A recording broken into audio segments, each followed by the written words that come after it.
I was prepared to do any type of business and to basically put the hours in that I needed to make it successful. I've always been fascinated with trying to figure out what are the magic ways to get everybody going in the same direction with positive energy to achieve some type of goal. The athlete doesn't take it personal. Why? Yep. Because he knows that the trainer means good and expects him to step up. That's still not personal. It's we got to win the championship. I was a 23-year-old guy running, 50, 60 people on a project. I have a fitness company in which it's like, all right, everybody be tough, stop whining. I can't yell at anybody. I can't be like, what, get your crap together. I've always been fascinated with trying to understand the best way to get my point across or get my communication through to someone and not necessarily make myself feel better in the process. Climbing up, there's a struggle, tension in the air. But the underdog prevails, we here to declare. To the top or the mountain where champions stand. Failures can't break us, we taking command. Yeah, it's a journey, climb to the peak. Scaling businesses, who it ain't for the weak. Growth is the game, we play it real tall. From the bottom to the summit, we rise, never fall. Interview the legends, success stories told. Risepreneurs, hearts made of gold. Strategies unfold, in the struggle grace. Hardship and challenges, yeah, we still embrace. Welcome back, everyone, to another episode of the Risepreneur podcast, the show dedicated to all the entrepreneurs and business owners who's looking to grow, scale their businesses, and ultimately exit at the highest valuation possible. Today, we have a special guest, Chad Price. He's a seasoned serial entrepreneur with experience pretty much in every aspect of the business. He also authored a book, Preparing for Battle, which talks about his journey from founding a company, Kettlebell Kings, all the way to the point where the company got acquired. So I'm sure we're going to have a great conversation. Chad, say hi. Nice to meet you, and thank you for having me on. Awesome. Thank you for joining us.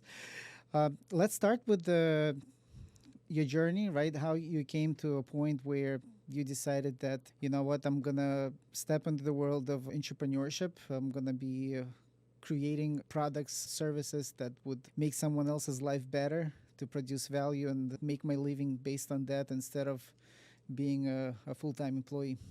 Sure. Yeah, I think for me, I grew up very quickly when I was younger. I think I was always a lot more, mature than a lot of people in my classes and at my age level.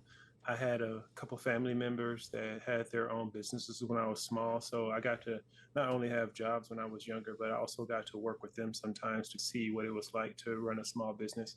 And when I graduated from college, I knew that either I was going to go work for an organization that I respected, like I had respected some of the teams I'd been a part of, or I was going to have to create one on my own.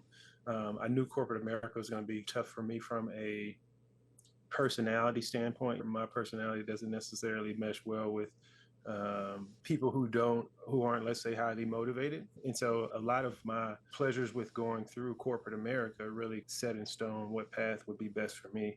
I knew that I basically was wasting a lot of energy in corporate America where I could get a lot more out of my day, a lot more out of the business decisions that I made if I was actually running the show by myself. And so that was the turning point for me in which I decided I'm going to jump into entrepreneurship. And that was probably around 25, 26 when I was working in corporate America. I can relate. I started my career as a programmer. As a matter of fact, I saw on your LinkedIn that you worked for C Beyond, which ultimately was bought out by Birch. I used to call, I had dedicated service actually with C Beyond. It was amazing company. Towards the end, though, I was not too crazy about it. I had to split. But I can totally relate where you feel like you're in a box. You can offer a lot more, do a lot more. So I was not comfortable in corporate America as well. Somehow I was attracted to smaller firms because you had to wear multiple hats and it was a lot of learnings, a lot of new things going on. I was attracted to that prior. I completely separated and started to do things on my own. Awesome. So that, of course, brought you to a place where you said, okay, I'm ready to do something for myself. How did that go about? Did you do it on your own? You had somebody assist you? Luckily for me, I've always been into sports and athletics. So I was able to turn that young passion into a full scholarship and use that to get through college. So when I graduated college, I knew that kind of health and wellness was going to be a part of my life moving forward regardless. And the Kettlebell Kings happened to just line up with where I was in my life. I was trying to find a more functional long-term fitness routine that I could do in minimal space or at home where you just didn't need a ton of equipment. And I had never really worked with kettlebells before. And then I also noticed that there weren't many people in that particular niche that were looking at it as a community or a lifestyle. It was more seen as a side product of a fitness company rather than it being the centerpiece of a fitness routine or a tool that can be a centerpiece for a community of people to gather around. And that's where it started from. When I was working in corporate America, I knew I wanted to start my own business. Once I made my way up the ranks there, and they were grooming me to, if you will, to take higher positions in which, frankly, I didn't even want those positions. Those I watched what that person did on a regular basis, and I didn't want that to be what I was doing on a regular basis. And so that kind of just made it a lot easier for me, where I knew I was going to start a business regardless of what that business was. And so I needed to find a way in order to make my income or replace the corporate America income. And then I also wanted to build something a lot bigger that was going to have a chance to be a global brand. So I did two things. One was I started a nail salon with my girlfriend. We started that business because I had done research and seen that was going to be a pretty cash flow positive business very quickly. My girlfriend had the skills to actually do creative nails and give us some kind of differentiating factor. And I knew I could build and market around whatever she would create, basically. And that worked very well for us. And then I also started this company, Kettlebell Kings, with two partners from college. And so one of them was actually one of my teammates who obviously had a sports and athletic background, went to Rice with me. And then the other was a friend of a teammate. And it was mainly just about finding two people who were really committed to entrepreneurship and really growing any business. And so Kettlebell Kings was, on a short list of other types of businesses that we could run. And it just ended up, once we went down the path of, let's see which one of these is going to work best, Kettlebell Kings was the best fit just based on our network and everything we had. Awesome. So what was going through your mind when, I like the idea and I want to bring it to everybody's attention that you made sure that the cash flow didn't stop. So instead of doing kettlebell as a side gig while you're at the corporate world, you said, no, you know what, I'm going to stop with the corporate world. I'm going to start another hustle that would bring that cash flow right away. What was your logic behind that? Because you were taking another risk, basically, starting Yeah. another venture from scratch. Yeah. One was I had done my research. So I had basically vetted tons of different businesses like that, nail salons, hair salons, different things like that. And so I felt pretty confident that I could pull it off. I had a construction background. So my first job out of college, and probably my favorite job, one of my favorite actual employee jobs that I had, is in construction, and I was a project manager. So I knew I could basically oversee any types of renovations or constructions necessary to get it up and running. And my girlfriend had a lot of talent when it came to the nails themselves. So I knew we had something to start things off with. And that was, to me, less risk than staying at my corporate job, because my corporate job was just going to keep demanding more and more from me. It was going to require me to dedicate the majority of my efforts to, making sure that I was fulfilling everything or all my obligations there. And, I'm not the type of person that wants to have one foot in the door, one foot out the door, even when I am working for a corporate job. So I wouldn't even want to put them in that situation where I'm so focused on my side gig that it's looking bad on my personal reputation and personal brand in corporate America. So I knew once I jumped in, I knew I was going to have to jump in with both feet, basically. Yeah. But still interesting that, relying on yourself and relying on another party, you were confident that she would not back out at some point in the future and leave you hanging. Because you're Well, not even committed, not even husband and wife. yeah, sure. Yeah, I think that's a very good concern. And, when I'm looking at it from a business perspective, that was just a bonus. So, not saying that I could have done it without her, but I was prepared to do it without her. I was prepared to do any type of business and to basically put the hours in that I needed to make it successful. Those types of businesses, they're not necessarily, especially when you're in a market like I was living in Austin. So I knew the type of people and the price point that I could sell things at here. And you have a never ending flow of new individuals coming into Austin every single month. So it's not a very competitive business. It's more of you need to have things organized. You need to be able to continuously have a new flow of employees. And my corporate America background gave me an upper hand on most people who are in those positions managing those situations. Got it. Okay, makes sense. Yeah. All right, so let's go back to Kettlebell, right? I want to also mention to everyone that reached the Inc. 5000 3 or 4 consecutive years, right? Four, So, yeah, four four. years consecutive. Yeah, so that's a crazy achievement, right? So, considering that 93% of companies never get to 1 million in revenue, not even profits, right? So, you went above and beyond that. So, can we talk about your journey, like initial struggles? Yes, you have 3 partners. Like, how did you split responsibilities? What was your primary focus? Like, how did you navigate to get out of those baby stages? I always look at analogies. I look Yeah, at the business like everybody says, that's my baby, right? Ultimately, I want to exit, but that's still yeah, my baby. So, with parents, right, no matter how old is your child, you still look at them as your baby. Baby at early stage, before being a toddler, it's most critical time because it cannot survive on its own whatsoever, right? As a toddler, it can survive a little longer. As a young teenager, even longer. Ultimately, we want to get the business to be independent, get out of the yeah. house, right? Function on its own. So, what was those initial stages when the baby was still, you didn't have any employees, anybody yet? Like, how did you set everything up? How did you decide that this is the growth, the path that we're going to take? I think a lot of that just fundamentally helped that we were friends starting off. From the very beginning, we didn't know what role everyone's going to play.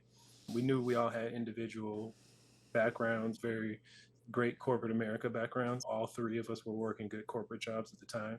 I was the first to leave my job, and then as the business became more successful, they ended up leaving their jobs as well. But it was one of those things where we were willing to do whatever it took. And my role with the company changed over time. At one point I was sending out every single package. And then at another point I had my partner was sending out every single package. And eventually we were able to afford someone to come in and send out packages. So it was one of those things that was all hands on deck. And I don't really even recommend it this way for a lot of people. And, I tell people what one of the kind of mistakes that I look back on, and I wouldn't necessarily call it a mistake necessarily, because you learn so much through doing things the hard way sometimes. But like for the first 5 years of the company, we didn't pay ourselves anything. And so my reason for being there and their reasons for being there were a lot bigger than the day-to-day operational needs. It was a vision and a dream that we all put everything into. So anything else that we were doing was just trying to supplement this larger kind of bigger play that we had in mind. Kettlebell Kings became our personal fraternity, our personal group to, we're going to look at this as a long-term goal that we can really change the lives of a bunch of people. And we saw that kind of initially, and I think we all bought into that really quickly, to the point where we didn't have as much power struggles as most people would have, because we were friends and we bought into that initially. So you had nail salon to sustain you. If they also didn't pull anything for themselves, how did they sustain themselves for that 5 years? Both of them still had jobs. Yeah, So they still to them it was a they side gig. yeah. So they had jobs for maybe 2 years, and then once they stopped having a job, they started other businesses as well. So they realized, okay, if I'm going to quit here, I'm going to have to supplement that income, and they may put together 6 month, 1 year plan in order to do that. But that inevitably led to them starting other businesses on their own. In business, the odds of surviving as partners much lower, right? People, even Yeah. brothers, family members, they get into fights, don't talk for years and years. So how did you set up your relationship? Like all three of you had similar values. You set goals, all agreed. You did not overstep each other boundaries. Like how did you maintain that relationship and stayed as partners and everyone basically following through on their own commitments? I think it's, partially we all were committed to the larger vision. I don't think there was any doubt in that. I think with teams, especially when you start something from scratch and you're bootstrapping it, if you will, you get opportunities to really prove how bad you want to be there, especially when no one's getting paid. We had one of our biggest Black Fridays before we had employees. We finally got employees, and they basically didn't show up for the Black Friday weekend. So my Ouch. partner and I spent the whole weekend just sending out, thousands of kettlebells and not spending time with our family and friends like we would hope to do during that weekend. And, those kind of things change the dynamic and give you more respect. And I think it gives you the ability to give your partners more grace when it comes to decision making. So even if you don't agree with what they're saying, they have the best intent for growing the company. Plus my background in sports, I've always been the team captain, point guard. I've always been a person who understood that there are going to be personal differences between us, but we can come together to achieve a larger goal. And frankly, I think that's the only way huge things ever get done in this world. And you can't really do anything by yourself. So you're going to have to come together with individuals that you may not completely align every single value with, but how do you compromise and still achieve that goal? And I think that's having a clear vision with the company. And once you have that clear vision, it doesn't become personal. You can always shift when it comes personal or emotional back to the vision while we're here and keep the topic of conversation on making it the best community for the people versus which one of us is right, if that makes sense. Yeah, sure, for sure. They say business is a sport, right? Intellectual sport. So, Yeah. would you say that being involved in sports in your childhood before going to the business contributed a lot to your leadership style and how you set things up within the firm, your relationship with the partners and teammates and everyone else you encounter? Yeah, tremendously. I think sports gives you the opportunity to have team objectives and to fail or to win and to learn how you could have gotten better in those situations. So sometimes it's a talent thing. You don't have the talent of the other team, and then other times you can clearly see that they're better at communicating with each other than you are. They're better at motivating each other. They have more passion. And so I think I've always been a very observant person, and even as a kid, I understood what my coaches were trying to do and how they were trying to coach people. I understood that you couldn't coach everyone the same way or you couldn't inspire people in the exact same way.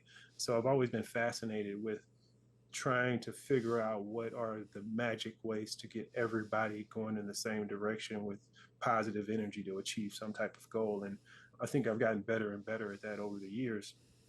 And I think more importantly, I've gotten better at avoiding situations that can derail that. So if I see a situation that is presenting itself that could cause infighting that disturbs the bigger mission, I'm the person that kind of usually wants to dive in and navigate through it pretty quickly and efficiently and make sure that we're not taking things personal. These things are going to come up. I'm used to, like, there's fights at football practice, but we still love each other. But Yeah. there's literal fights, and I understand that's part of the nature of what we're trying to do. We're trying to achieve something hard that may come up in time. Yeah. Again, going back to analogies, again, with sports, right? Especially, you can see a trainer yelling at the athlete in front of everybody, embarrassing the person, right? But the athlete doesn't take it personal. Why? Yep. Because he knows that the trainer means good and expects him to step up. He has a higher expectations set for the athlete, right? So I Yep. guess you brought that into the business with your interactions, and so even when things get heated and having hard conversations, it's still not personal. It's we gotta win the championship, right? We have the same cause that we after. Yeah, 1,000%. And not to mention, I got a crash course in it even more because I was good at doing it. That's why I was good in construction. I was a 23-year-old guy running, 50, 60 people on a project. I was the quote unquote college boy that was managing everyone because I've always been good at that aspect of whatever organization I'm trying to be a part of. But then once I started the nail salon as well, now I'm getting like two different real perspectives. I have a fitness company in which it's like, all right, everybody be tough, stop whining. Like, these are heavy, no one cares, get the stuff done. And then I also have a luxury nail salon that's completely different vibe and atmosphere where I can't yell at anybody. I can't be like, "What? Get your crap together. You need to pick it up around here." There's a different way to motivate and different way to communicate. And so I've always been fascinated with trying to understand the best way to get my point across or get my communication through to someone and not necessarily make myself feel better in the process. I was able to practice that quite a bit in those two different kind of perspectives. And I think that helped me quite a bit as well when I'm looking at the consulting services I offer now, for example, or just looking at any community and how do you monetize that community, or how do you bring more value to that community overall. Yeah, one is like to get into their shoes, right? To Yeah. connect with them, understand what, like as a leader manager, to bring somebody to work with you, you need to get the right person, put him in the right place, make sure that he's aligned with all the functions, set proper goals, support them until they reach all those, right? So that whole process, you need to get to a place where you really understand the personality, understand their values, understand what would motivate them, what will slow them down, and help them or get all the way to where you need them to get. Yeah, and also I think it's it's partially having the self-awareness to understand the market and people's capabilities as well. So I was always fascinated with that part of sports. As some people are able to, let's say, for example, some people, if you're more athletic than the person you're competing against, then you can get away with less technique. You can take more risks because your athleticism can make up for that. It's no different in business. You have people who have skills that allow them to get away from the discipline or the structure that you're trying to create. And you, as the coach, you need to be able to manage all of that. I was always able to see it from that perspective. And I think the people that I'm coaching, the people that I'm talking to, can really feel that energy. Is that I'm genuinely trying to meet you where you are so that you understand what I need from you to get to success. And I try to map out what success looks like clearly. So there's no doubt to why you showed up today to work with me. Like we talk about this all the time. That's the only thing that we're purposely going to be clear about.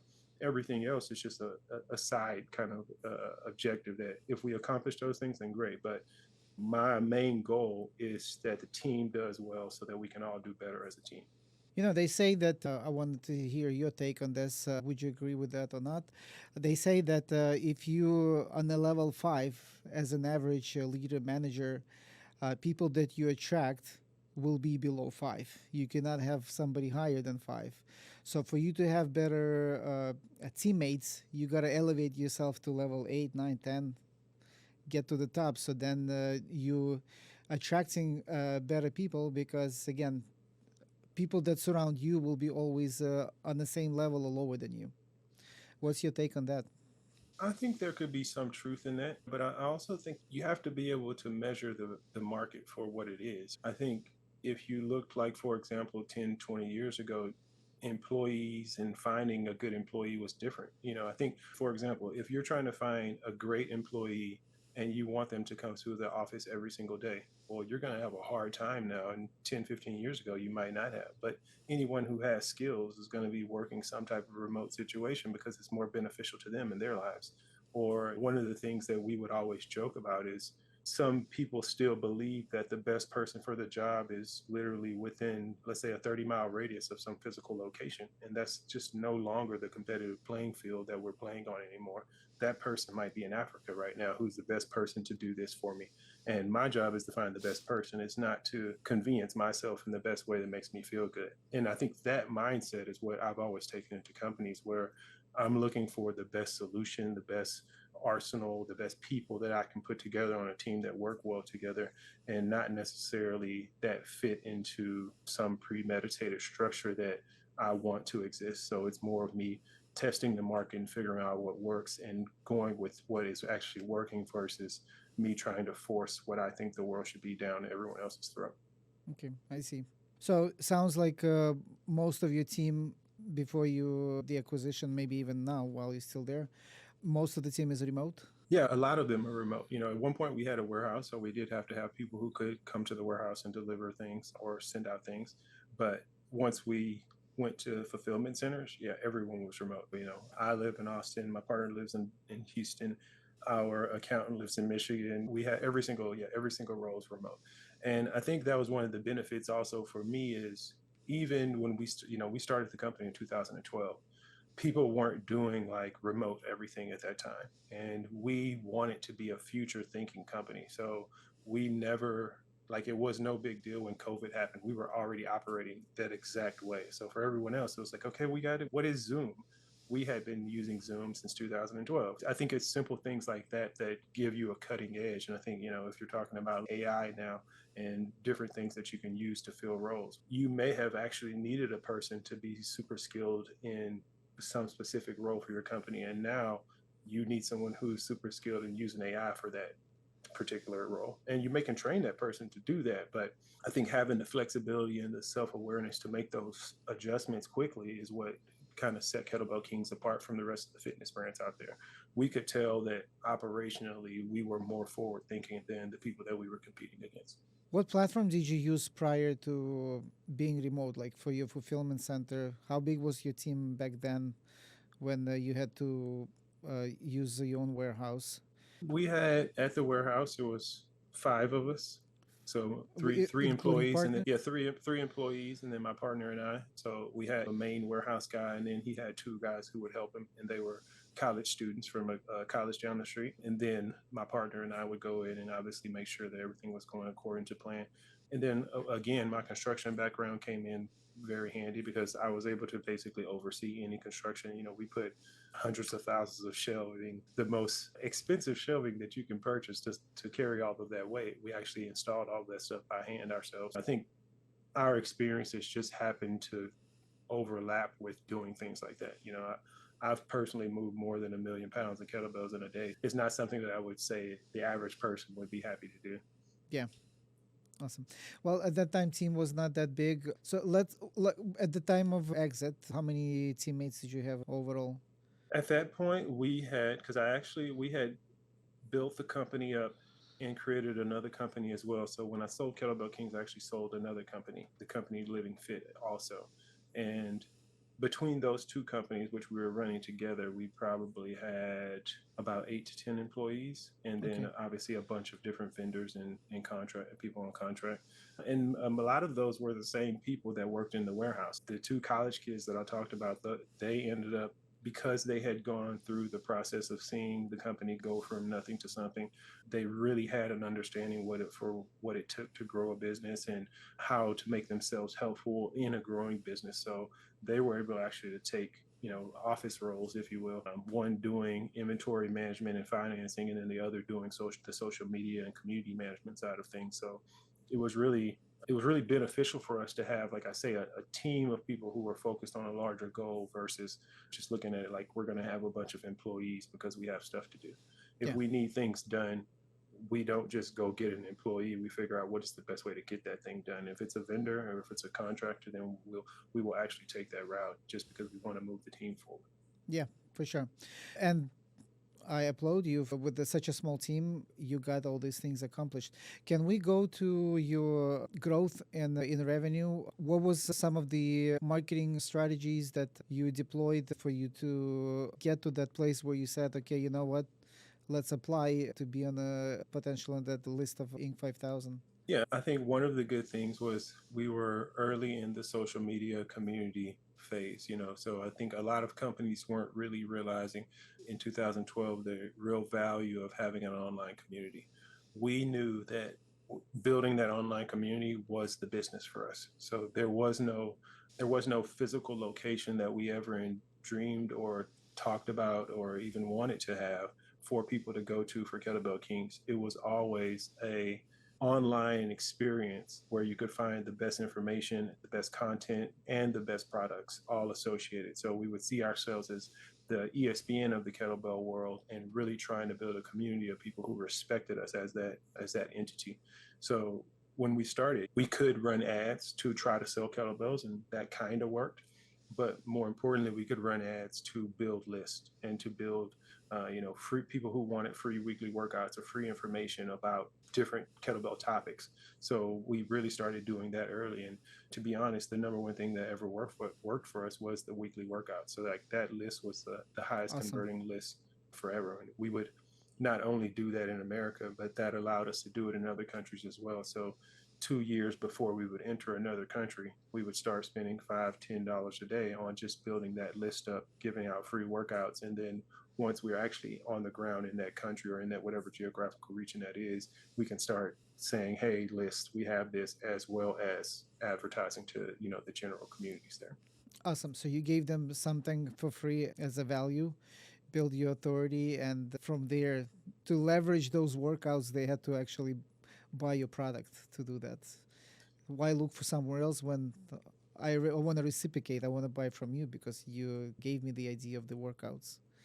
And the thing I used to tell people all the time about, I really obviously I didn't invent ESPN, but I understand once you have credibility what that really means to people. So ESPN doesn't have to pay for an interview, whereas other people do have to pay for interviews. And that was the main goal, is to get to that level, get to the level where people wanted to speak to our audience.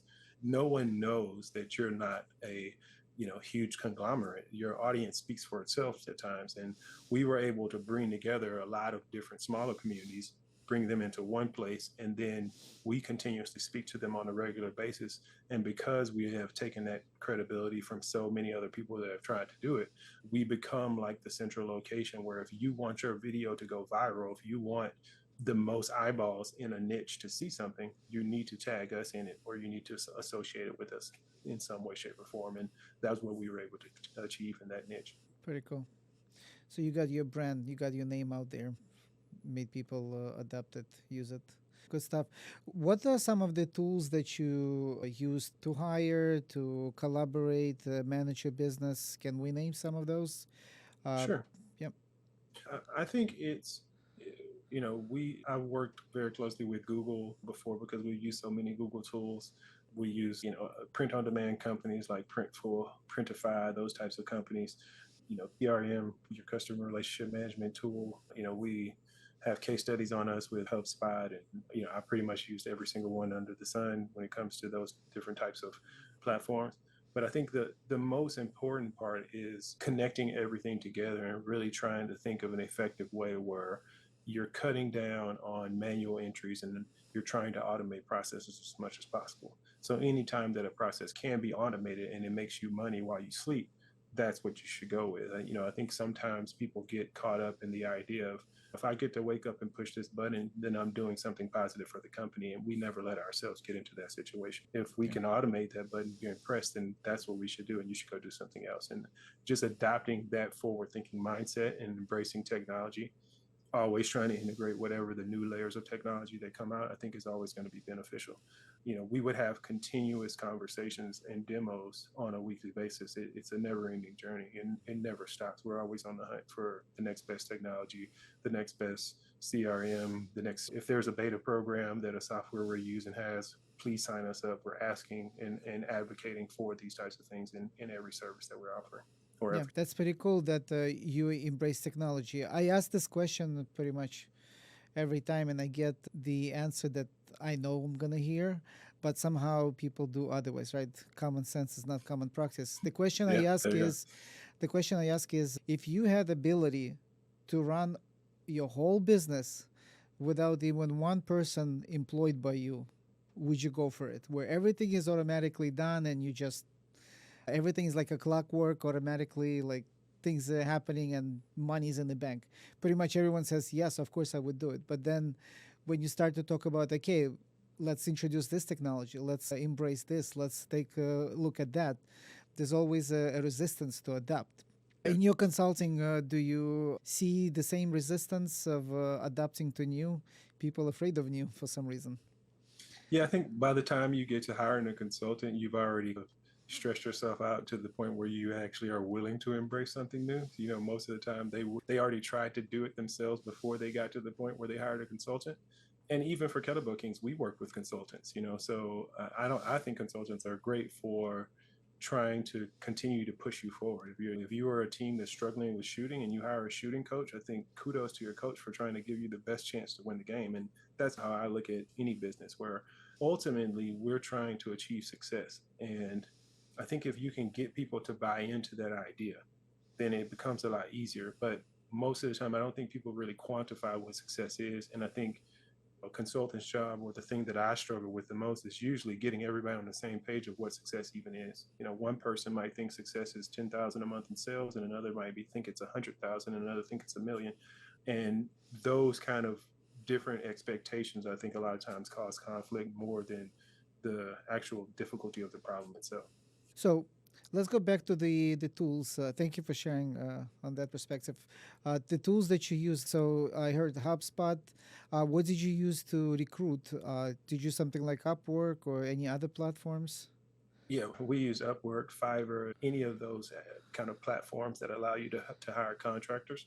So when you would see, even our website or anything, that's going to be hundreds of iterations of different eyeballs that have been looking at it and saying, well, this should be done this way and that should be done that way. And we're going to just be the internal consensus on what actually gets done. I mentioned us always demoing. When you're in the process of always demoing and self-reflecting on your work, having other people critique and give you feedback on your work, it becomes second nature to know what everyone is saying, so what needs to be fixed for sure and what kind of is debatable and needs to be tested.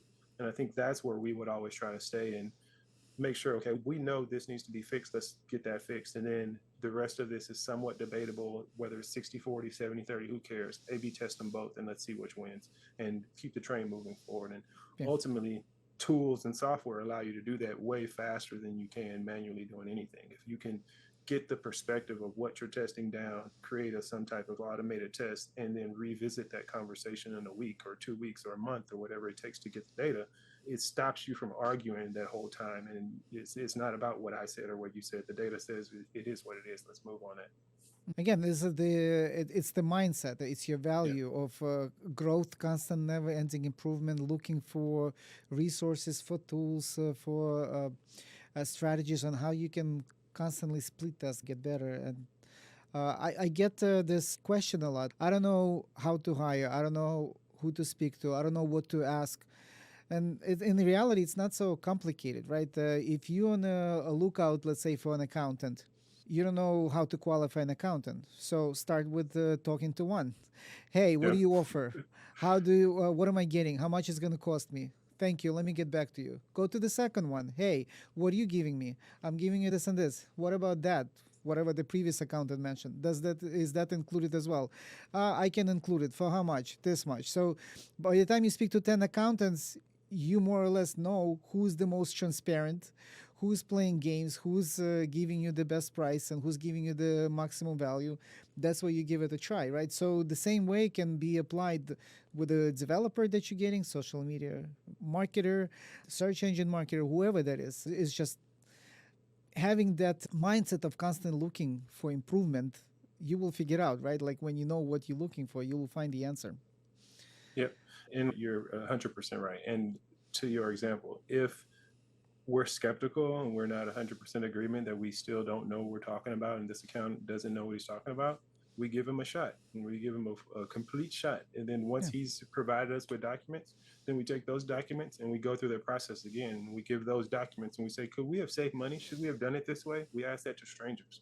If those strangers say, yeah, I can help you and I would have been able to do this, then you not only have perspective, but that you could either choose to go back to this account and say, hey, are you making mistakes here or what's going on with this? Or you could just choose to move to the new account.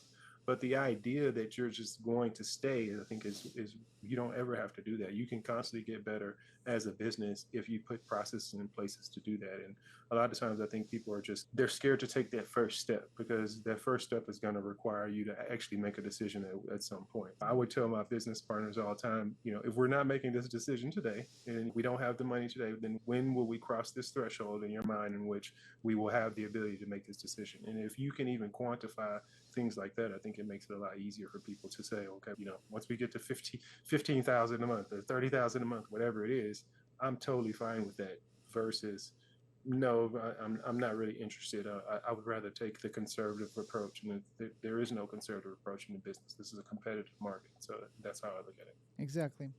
Another thing comes to mind. I would love to share that so the audience can benefit from this as well. Date before you get married. Give a small task. See what will be produced. If it's something that was promised and it was delivered, give a bigger task, right? So the risk level doesn't have to be right away. Oh, I promised them that we're going to get an engagement for 1 year, right? Or he's going to become full-time employee. No. Let's work on a couple of small things. So let me try you for a couple of days. We get along good. You'll get to see who we are. We get to see who you are. And from there, we decide what the next step will be. Right. I think these are some things that, again, the mindset of like, how can I make it grow and going out of the box sometimes. You don't need to like right away commit to the first person you talk to.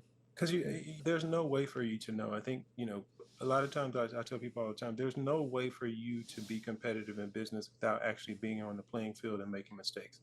there's no way to gorge yourself on information so much that you don't make mistakes and you know every decision to make beforehand. Like making mistakes is part of the journey, and you obviously are trying to make less mistakes than good choices. But the only way that you find out how your system is working is by identifying those mistakes and making improvement. I don't even look at them as mistakes more than I look at it as, oh, okay, that's where I need to tinkle a little bit and make sure that my machine is functioning correctly versus, oh man, I'm scared to go that way. I actually want to go that way. So let me handle all that stuff. Yeah. And I think if you have a partner like that, or two or three partners like that, then it's a lot easier to do business together because there's no fire that everyone's not coming to put out. We're all coming to put it out, and we know we are firefighters. This is what we do. Yeah, it's okay to fall. Just get up fast. Don't Yeah, just sit exactly. there as a Yeah, victim and like, exactly. oh, who's gonna save me now? Yeah, No, just get up, yeah. shake it off. You're Next. the rescue crew. Go ahead, you save yourself. You're Yes, the rescue exactly. crew. Yeah. Yeah. Another thing I do, I might, because Upwork, again, everything is becoming so affordable. What I do is I look for most developed minds in undeveloped countries.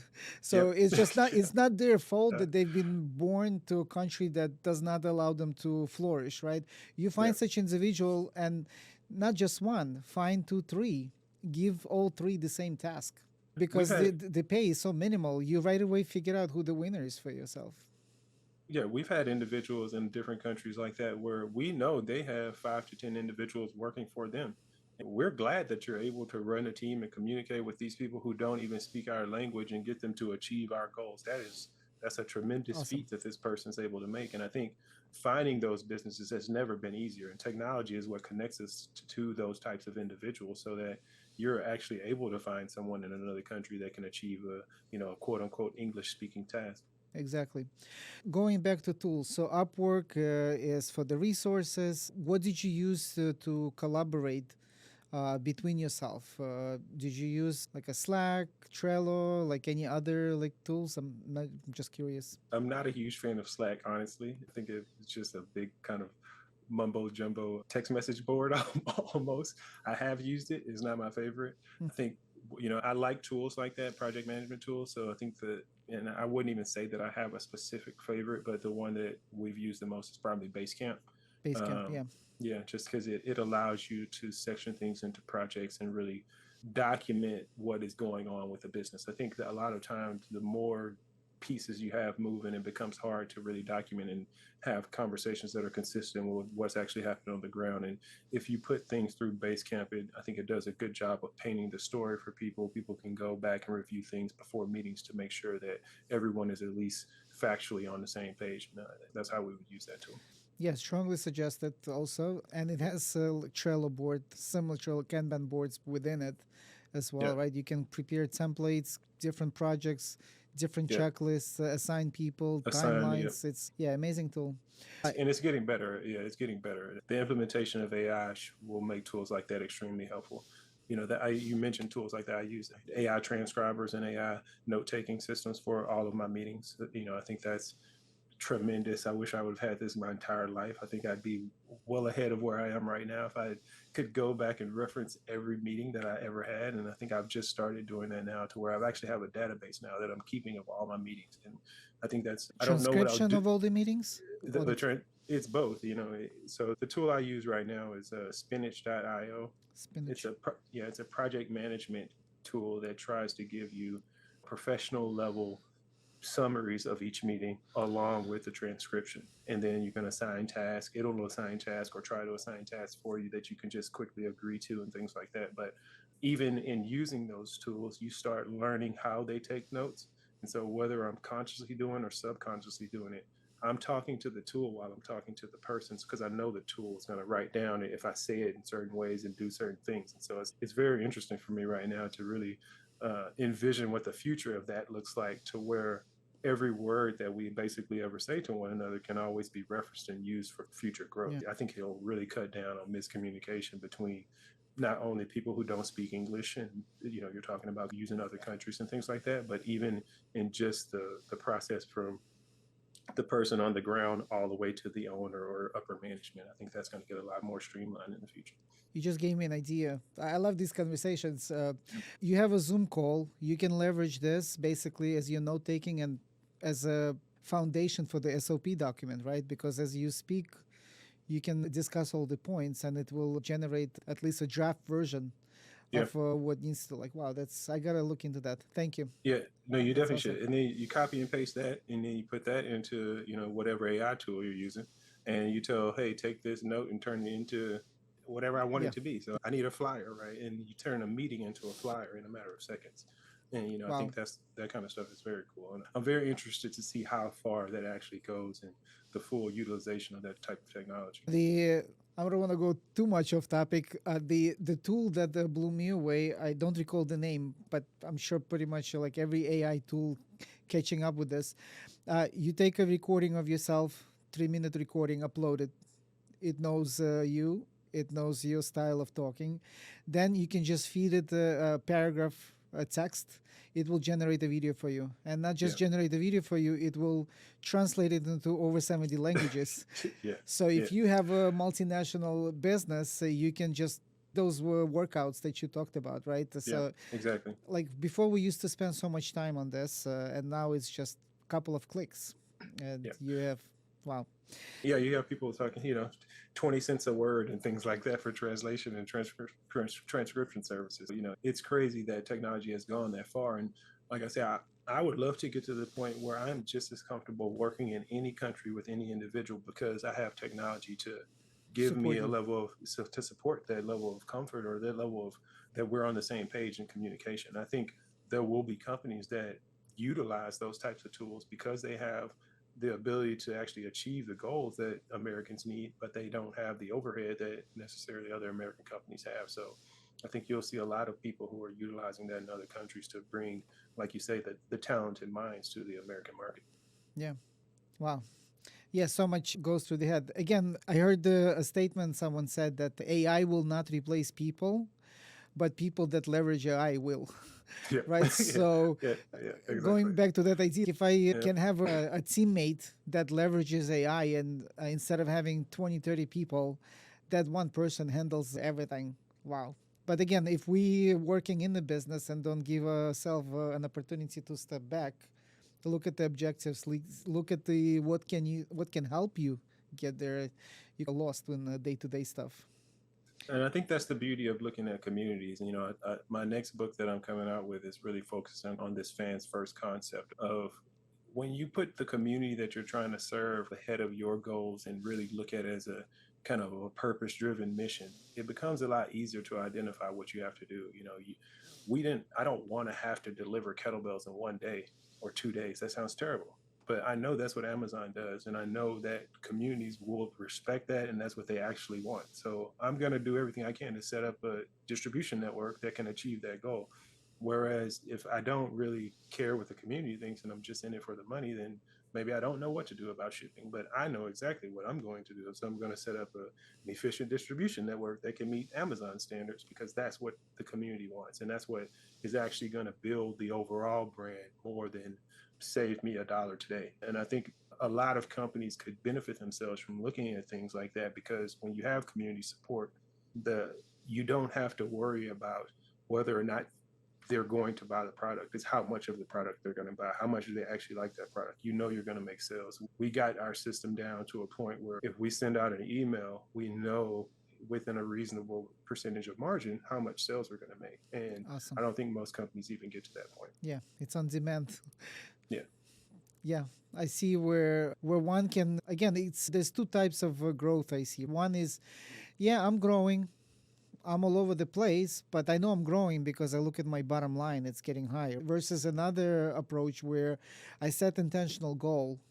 And because I set that goal, it requires different decision making, different strategy that you need to set from the beginning, intentional strategy, right? The route that you would take there. It's a completely different game, right? Speaking of which, I know we're getting close to the end. I want to touch on a couple of subjects. Speaking of intentional goal, that Inc. 5000, was it something intentional? Hey, let's see if we can get our growth at this pace. So, like, how did you even entertain that idea? Let's see if we can enter that list. Well, when we first started, we didn't know what we truly want it to be. I think you start with an idea of what the business model will be, and then you realize, hey, this doesn't necessarily work, or we have to at least tweak this or adjust this. So, for example, when we started, we wanted to be a kettlebell superstore who sold every brand of kettlebells around the world. So our goal was to reach out and establish relationships with every major kettlebell company that existed. And we went through that process. We ended up buying some kettlebells and actually started as a reseller. Once we realized, like, hey, these guys don't really even care about kettlebells and they make crappy kettlebells, we can actually do this ourselves better. We started down that path. The community was like, oh, I really like you guys as kettlebells, and not only your logo, but the commitment to the quality and the commitment that you had to go through, do the research almost from scratch to come up with something that was better than what was currently available on the market. And once we started going down paths like that, it really became simple for us. It's just a matter of finding what that next thing is like that and continuing to grow that. And when you're able to communicate that you're doing that to the community itself, the community grows itself. People are telling their friends and family to do things that we don't have to necessarily pay for. So one of the things people would always be surprised about is our advertising budget, just because our advertising budget is everything that we're doing on the back end to create content and to create this sense of family and community. It's not buy a kettlebell today. It's not a flashy ad that you're going to see, buy a kettlebell today. It's how do I get more people into this community? Because I know if I get 100 people on my list, I can send out an email that's going to actually bring back this amount of revenue. And I think that was ultimately what it ended up. But what triggered you to go? The whole idea of Inc. 5000 is he approached The, you, somebody. I guess when it comes to even say the Inc. 5000 or any of these things, those became, how do we have credibility for growing our community? How do we become a credible company that's known for growing community? So whether it was the Inc. 5000, I was mentioned in Bloomberg, for example, those are all of our kind of behind the scenes efforts that we've taken to grow communities. And ultimately, that's what the passion was. It really, I talk about being the ESPN, it was really to get to a level that we were respected enough to no one could question that, or no one in our niche could question where the best content came from. So the Inc. 5000 was just, it's part of that journey, if it makes sense. Yeah, so I understand. So this was an outcome, but your whole Yep. focus was how can we be the best of the best? And constant optimization of that brought that type of outcome where the community was recognizing you from different angles that you it. Yeah. And when we looked at, to clarify or specify even more, we're very good, and I'm very good at identifying communities in general that aren't necessarily even calling themselves a community. So for example, there are kettlebell teams that compete all over the world, and there are small individual groups that go to, there's a gym in Minnesota, there's a gym in middle of nowhere in Iowa, and all of these little groups of 5 to, let's say, 20 individuals who are willing to get in the car, go to a competition 2-3 hours away, and compete with no one. No one even knows this thing exists, and they get together and do this all around the world. They don't know of each other, but they're all doing the same thing. They're all part of the same community. They just don't know that the other people in Iowa are also doing this right now. My job was to bring all of these people together, and in doing that, the Inc. 5000, these smaller organizations, the National Kettlebell Organization, the any nonprofit that supports kettlebells, the YMCA, these are all organizations that allow us to bring those individuals from their community to realize, hey, you have someone else who's just like you that wants to do kettlebells, that thinks kettlebells are great, and there are other kettlebell enthusiasts. And you almost look like every single organization that is a community has someone who's willing to be in a community that could want to be in your community as well. So Yeah, I'm trying to associate myself with the most credible communities that already exist, as well as build my own. awesome approach. Can we spend a couple of minutes really quick on the exit? My curiosity is always, did you know that you're going to exit? Did you prepare for the exit? Did somebody approach you, or you actually intentionally went out there to search for somebody to acquire? And because at the end you sold both of them, right, at the same time. Correct. Yeah, I think it's one of those things where you we wish we were the kind of the fortunate ones to say, we got into this to build it up and to sell it, but that necessarily wasn't the case. Like I said, we didn't pay ourselves for the first 5 years. So the first thing was even just paying ourselves, a reasonable salary. We definitely didn't get rich off of the salaries we were able to afford paying ourselves. But ultimately, when we got to a point that we were trying international expansion, this required so much financing that we started getting offers for the company outright. If you're talking about expanding into 80 different countries, which we could based off data that we're seeing, the amount of inventory that you need to do that is going to always outpace whatever sales revenue that you can make. So we had already we had taken out smaller loans and merchant cash advance loans and things like that to try to maximize cash flow and get as much inventory as we can from the revenue that we're generating. But we knew it was going to take millions in order for us to actually have enough inventory to get to the next level. So instead of us taking on that, we were looking for companies that had networks and had the experience for international expansion. And if we could have a company like that give us and participate in the upside on the back end, we thought that would be the best outcome for us, for the company and for us individually. So you still partially own it, like back end, It's you not, mean what?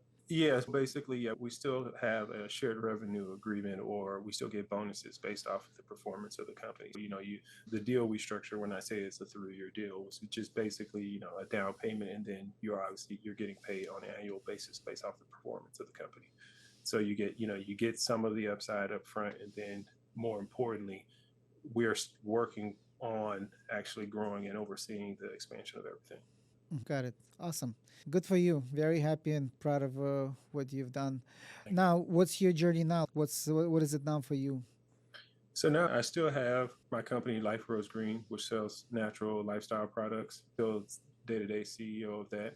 And then, we spoke about this before, before we jumped on the call. My main thing is really, up until this point, I've really put the brands that I've worked on as the forefront of everything. And I've been working on growing my personal brand. Obviously, I've been promoting the book for the last year, let's say, and then I'm writing a new book. So I'll really be, re-upping my marketing around my personal brand and my new upcoming book.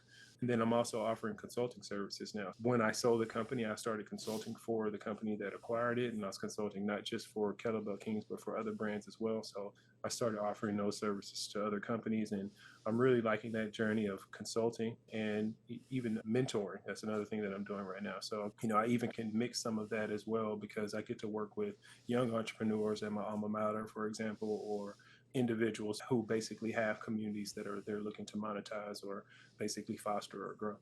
Awesome. So for our listeners who wants to reach out to you, I'll include the links below this video. What's the best way for them to reach out to you?